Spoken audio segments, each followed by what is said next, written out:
TV ముందుగా headlines చూద్దాం. అంగరంగ వైభవంగా యాదగిరిగుట్ట లక్ష్మీ నరసింహస్వామి బ్రహ్మోత్సవాలు. డ్రగ్స్ రహిత తెలంగాణే లక్ష్యం. ఏఐ సమ్మిట్లో కాంగ్రెస్ కార్యకర్తలు చొక్కాలు విప్పటంపై పురంధరేశ్వరి ఫైర్. ఎల్బీనగర్ చట్నీస్ హోటల్లో భారీ పేలుడు.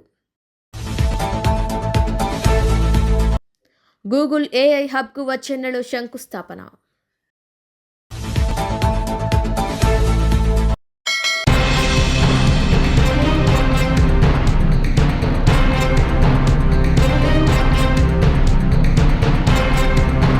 ఆంధ్రప్రదేశ్ను ఆర్టిఫిషియల్ ఇంటెలిజెన్స్ రాజధానిగా తీర్చిదిద్దాలన్న ముఖ్యమంత్రి చంద్రబాబు నాయుడు సంకల్పం వేగంగా కార్యరూపం దాల్చుతోంది.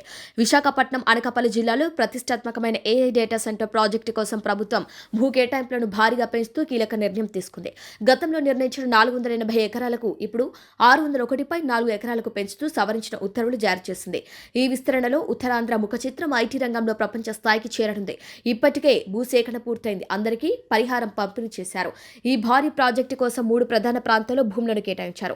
అత్యధికంగా తర్లువాడలో 266.6 ఎకరాలు, అడవివరం మూడసర్లోవ పరిధిలో 160 ఎకరాలు, అలాగే అనకాపల్లి జిల్లా రాంబిలిలో 174.8 ఎకరాలకు ప్రభుత్వం కేటాయించింది. రైడ్ అండ్ ఇన్ఫోటెక్ తరపున భూ సంబంధిత వ్యవహారాలకు పర్యవేక్షించే భాగస్వామ్య సంస్థ అయిన ఆదాని ఇన్ఫ్రా లిమిటెడ్కు ఈ భూములను అప్పగించారు. ఈ కేటాయింపుల ద్వారా డేటా సెంటర్ ఏర్పాటుకు అవసరమైన మౌలిక సదుపాయాల కల్పన వేగవంతం కానుంది.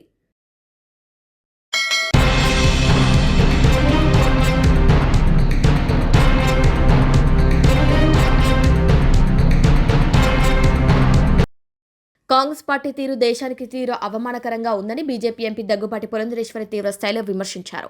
భారత్ అత్యంత ప్రతిష్టాత్మకంగా గ్లోబల్ ఏఏ సమ్మిట్ నిర్వహిస్తుంటే కాంగ్రెస్ పార్టీ మాత్రం గందరగోళం సృష్టించిందని ఆమె మండిపడ్డారు.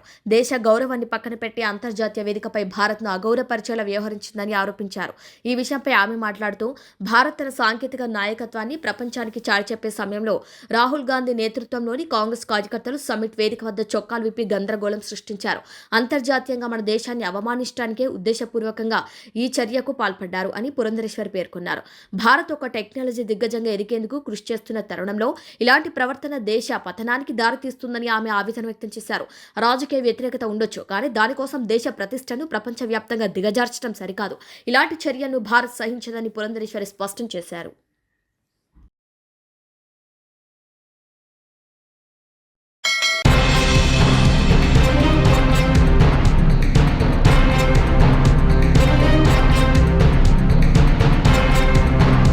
యాదాద్రి భువనగిరి జిల్లాలో భూదాన్ పోచంపల్లి మండలం దోతిగూడెం గ్రామ పరిధిలో ఉన్న విజయసాయి ఫార్మా కెమికల్ కంపెనీలో అగ్ని ప్రమాదం సంభవించింది. ఈ ఘటనలో ఒకరు మృతి చెందగా మృతుడు ధారా పవన్ గా గుర్తించారు. ఆయన కంపెనీలో కెమిస్ట్గా పనిచేస్తున్నట్టు సమాచారం. మంటలు తీవ్రంగా వ్యాపించడంతో ఆయన పూర్తిగా కాలిపోయిన స్థితిలో మృతదేహం లభించింది. కుటుంబ సభ్యుల సాయంతో పోలీసులు మృతదేహాన్ని గుర్తించారు. ప్రమాదం జరిగిన విషయాన్ని కంపెనీ యాజమాన్యం గోప్యంగా ఉంచినట్లు ఆరోపణలు వినిపిస్తున్నాయి. ఘటన జరిగి 4 గంటలు గడిచిన 4వ బ్లాక్ నుంచి మృతదేహాన్ని బయటకు తీయకపోవడంపై కూడా ప్రశ్నలు తలెత్తుతున్నాయి. మృతుడికి భార్య, ఒక పాప, ఒక బాబు ఉన్నారు. ఈ ఘటనతో కుటుంబంలో విషాద ఛాయలు నెలకొన్నాయి.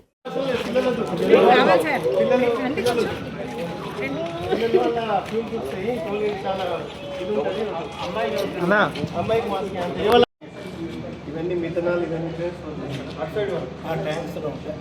ట్యాంకుల్లో ఉన్నాయి సార్. కరెక్ట్. ఈ గమ్మలన్నీ గమ్ములు బ్యాచ్లు పెడుతున్నారు. అంటే బ్యాచ్ ట్యాంకులో నుంచి కొన్ని కిమిట్లు ఉంటాయి కదా సార్, అది రావడం శీలంలో ఉంటుంది సార్.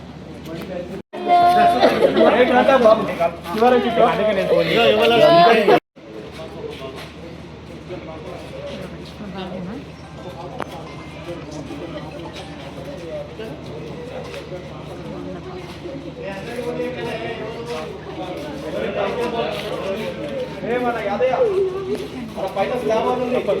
యాదయ్య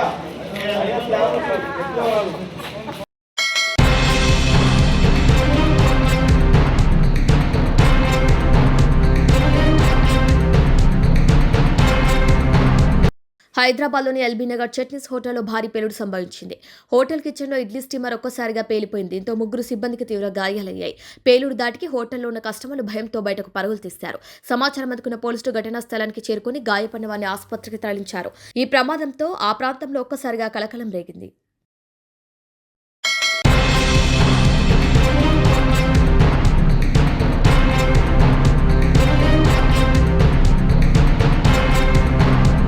మాదక ద్రవ్యాల మహమ్మారిని రాష్ట్ర సరిహద్దుల వరకు తరిమికొట్టి తెలంగాణను డ్రగ్స్ రహిత రాష్ట్రంగా తీర్చిదిద్దటమే ప్రభుత్వ లక్ష్యమని ప్రొహిబిషన్ అండ్ ఎక్సైజ్ శాఖ మంత్రి జూపల్లి కృష్ణారావు స్పష్టం చేశారు.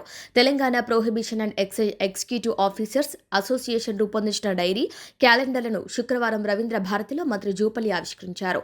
ఈ సందర్భంగా జూపల్లి మాట్లాడుతూ డ్రగ్స్ వల్ల కలిగే సామాజిక అనర్థాలపై ఆందోళన వ్యక్తం చేశారు. మత్తుకొరలో చిక్కి ఎంతో మంది యువత భవిష్యత్తు నాశనమవుతోంది.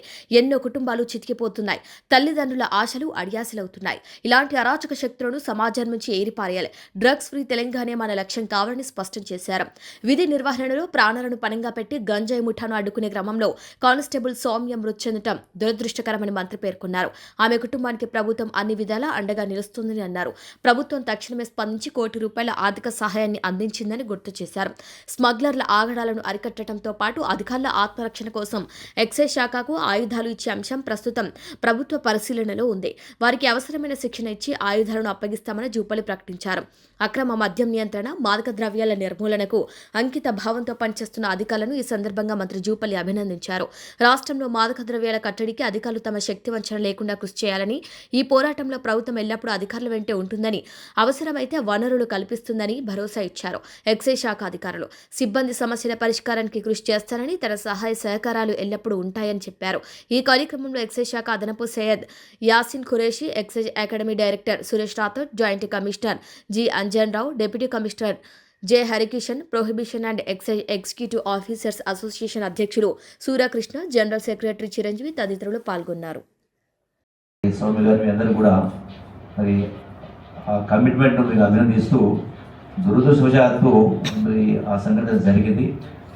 అందుకే స్పందించి ప్రభుత్వం మరి అందులో అంటే ఆ యొక్క కాన్ఫిడెన్స్ ఇన్ఫ్యూజ్ చేయాలి. ఎవరైనా అటువంటి సంఘటనలో మరి ప్రాణాలు కోల్పోయినప్పుడు ప్రభుత్వం ఆ కుటుంబానికి అన్ని రకాల అండదండలు ఉంటుందని తెలియజెప్పడం కోసమే ఆనాడు ఆ కుటుంబాన్ని కూడా ఆదుకునే కార్యక్రమం చేయడం జరిగింది.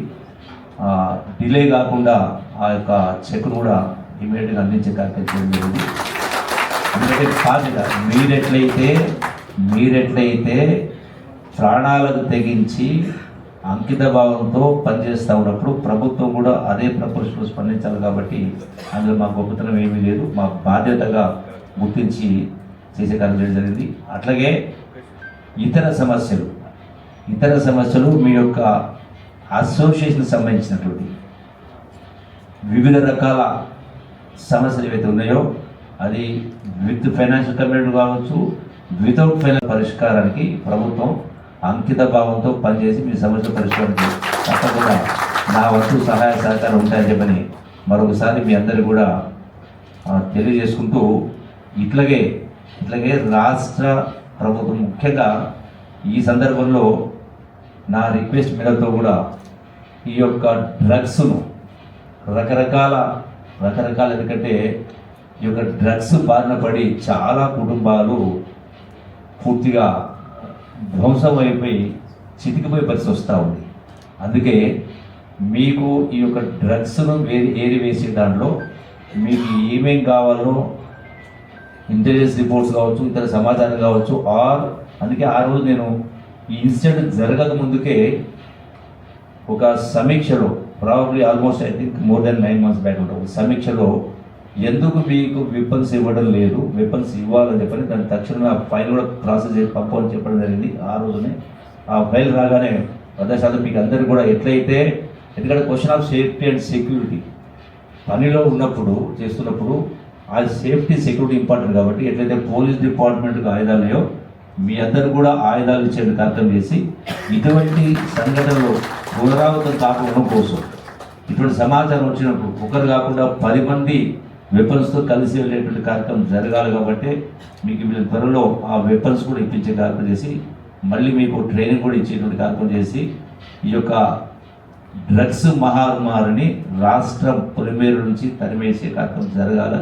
మీకు ఎటువంటి సహాయ సహకారాలు కావాలన్నా అందించడానికి ప్రభుత్వం కృతనిశ్చయంతో ఉందని మరోసారి మనం చేసుకుంటూ ఇతర అంశాలకు సంబంధించి కూడా మీ యొక్క ఇతర సమస్యలు ఎత్తినాయో మీరు యూనియన్ రిప్రజెంటేషన్స్ గతంలో ఇచ్చినా కానీ ఇంకేమైనా ఉంటే కూడా మరోసారి సపరేట్గా మీటింగ్ పెట్టే కార్యక్రమం చేసుకుని సమీక్ష చేసుకుని ప్రిన్సిపల్ సెక్రటరీస్ కావచ్చు ఆల్ కన్సల్ట్ వాళ్ళని పిలిచి మీ సమక్షంలో మాట్లాడి ఆ సమస్యల పరిష్కారం కూడా ఈ ప్రభుత్వం కట్టుబడి ఉంది. నేను నా వంతు సహాయ సహకారం తప్పకుండా నాకు బాధ్యతగా నేను మీకు అండగా ఉంటానని చెప్పని మీకు మరొకసారి మనవి చేసుకుంటూ సెలవు తీసుకుంటున్నాను. Thank you very much.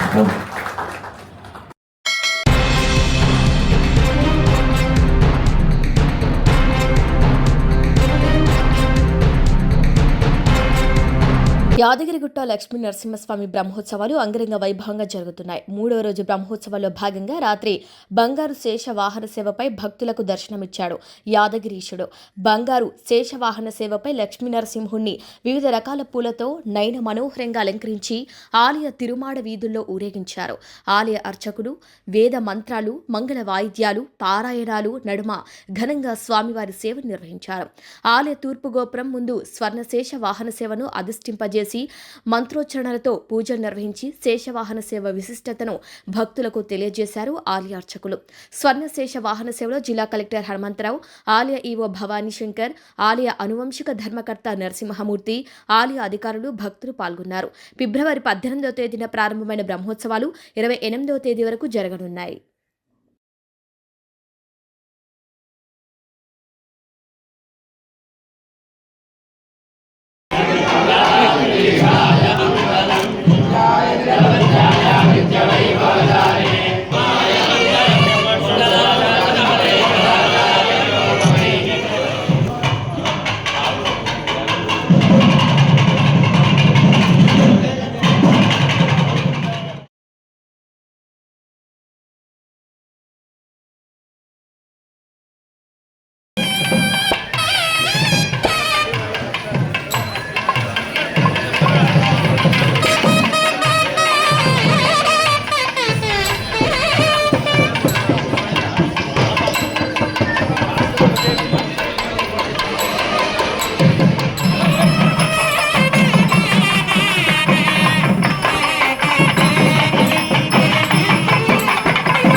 ఎత్తుగా కావాలంటే ఎత్తుగా కూర్చుంటే చిన్నగా కావాలంటే చిన్నగా కూర్చున్నటువంటి సింహాసనం లాగా తయారవుతాడ. అలాంటి శేషత్వ భావం అంటే భృత్యస్య భృత్య పరిచారక భృత్య భృత్య తద్భృత్య భృత్య ఇది మాం స్మర లోకనాథ అన్నట్టుగా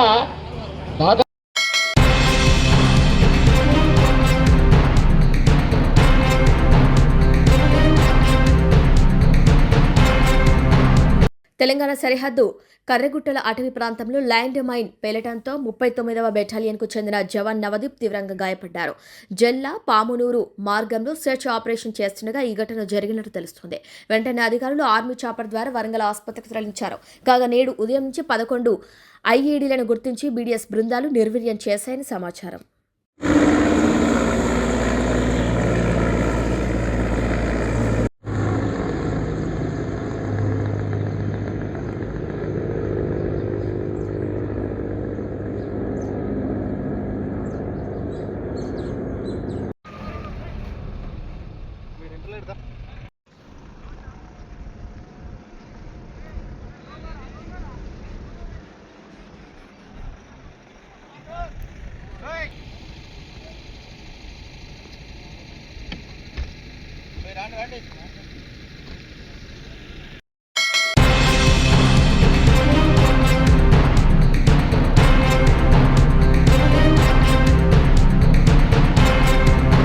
బులెటిన్ హెడ్లైన్స్ మరొకసారి. అంగరంగ వైభవంగా యాదగిరిగుట్ట లక్ష్మీ నరసింహస్వామి బ్రహ్మోత్సవాలు. డ్రగ్స్ రహిత తెలంగాణే లక్ష్యం. ఏఐ సమ్మిట్లో కాంగ్రెస్ కార్యకర్తలు చొక్కాలు విప్పటంపై పురంధరేశ్వరి ఫైర్. ఎల్బీనగర్ చట్నీస్ హోటల్లో భారీ పేలుడు. గూగుల్ ఏఐ హబ్కు వచ్చే నెలలో శంకుస్థాపన. ఇవి వాళ్ళ బులెటిన్ అప్డేట్స్. కీప్ వాచింగ్ స్ట్రావే టీవీ.